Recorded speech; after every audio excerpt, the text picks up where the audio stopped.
I've heard of the HP way. I've never actually looked into what the HP way is, but you described it as relationship first. And I know you Mm-hmm. haven't worked at HP, but you said your mother Mm-mm. has, so I'm sure Mm-hmm. you've grown up in that culture. Yeah. So could you just tell us a little bit about that culture?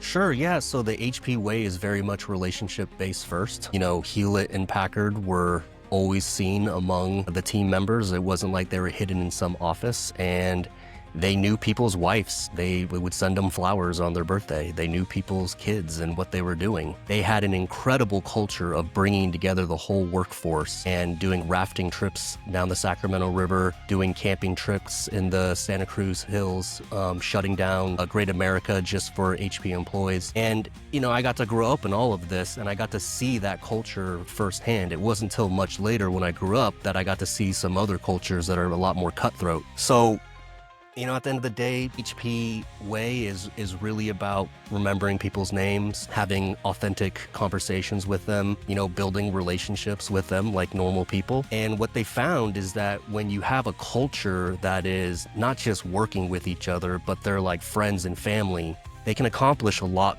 harder things. Right? If they're just coworkers, then you might want to leave at 5 p.m. because you want to get back to your family. But if they're your family and you guys all have this big goal, you're going to grind it out and get your work done at a high level. And that's kind of the secret of Silicon Valley. It's this culture of under-promising and over-delivering. And the companies that do that very well and can execute, those are the ones that end up making huge corporations. I think Apple very much had that culture where Apple was your family. Mhm.